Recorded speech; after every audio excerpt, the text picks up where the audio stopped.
Hi there, I'm so glad you made it. Today is another installment of Solo Staff Picks, where me, the Discerning Clerk, recommends top 5 zombie movies. Did you know there are zombies in the Bible? I mean, if you define zombie as The Walking Dead, as I do, then there are. In the Gospel, according to Matthew, he describes tombs opening and dead saints coming back to life after the crucifixion of Jesus, and hundreds of people witnessing this supernatural event. Sounds like zombies to me. But I'm not here to discern symbolism like I normally do. I'm here to make a list. And so, in no particular order, I present for your consideration my top 5 zombie movies. Starting off strong with 2004's Dawn of the Dead. Imagined by George A. Romero and reimagined by Zack Snyder and James Gunn, who would each go on to direct superhero franchise films of their own. It stars fellow Canadian Sarah Polley, who went way out of her wheelhouse for this one. Also starring Ving Rhames, Mekhi Phifer, and Phil Dunphy. Ty Burrell. To be fair, his character in this is nothing like the quirky, lovable dad in Modern Family. Dawn of the Dead begins and ends at dawn, and it tells the spooky story of the dead coming back to life supernaturally. There's no virus here that spreads or a known cause at all. These aren't the slow walkers we've known from past movies either. The dead are fast, smart, and they mean business. It is rated R for gore and violence and fright and language, and that's valid. It is filled with tense and scary moments, gruesome and awful. That goes along with an unexpected soundtrack that reminds us all we're watching a movie.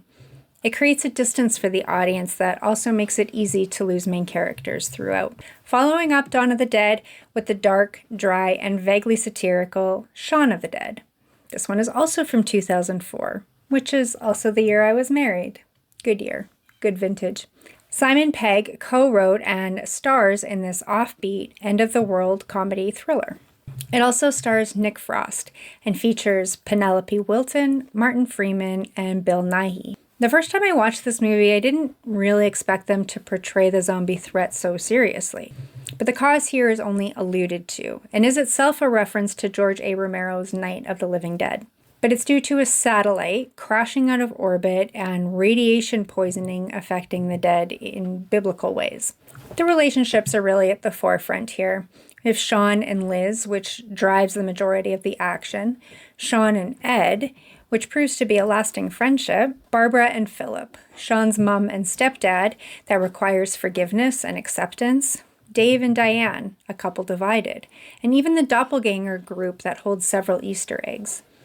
Essentially, this is a coming-of-age story with a post-apocalyptic backdrop that is funny, heartwarming, gruesome, vulgar, clever, scary, and charming.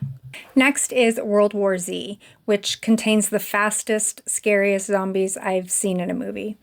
It's also riddled with predictive programming, and I think that's what makes this movie so terrifying. I said I'm not here for symbolism, and I stand by that for this segment, but this film has it all.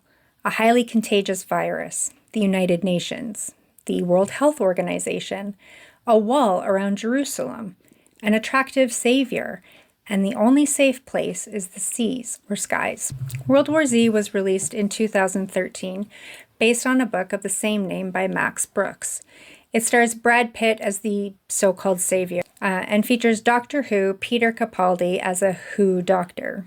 They like to frame this planet-wide pandemic, zombie threat, political disaster as a family drama, which reminds me of much of the stories from the historical books in the Old Testament. This one could be a good one to watch to test your discernment, but it's specifically made to elicit fear and points to the wrong savior, which is exactly what the world wants.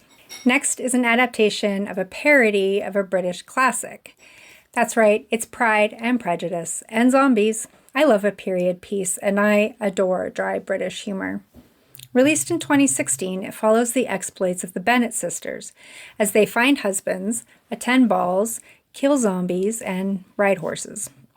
In particular, Elizabeth Bennet, played by one of my favorites, Lily James, and her burgeoning relationship with Mr. Darcy, amidst the backdrop of a zombie plague and potential bioweapon. What I really enjoy about this film is how true it keeps to the original story by Jane Austen, and the characters likewise. But the backdrop of zombies gives the girls a mission, training to stay alive. In fact, the actors who each portrayed the Bennett sisters trained for weeks prior to filming and all performed their own stunts.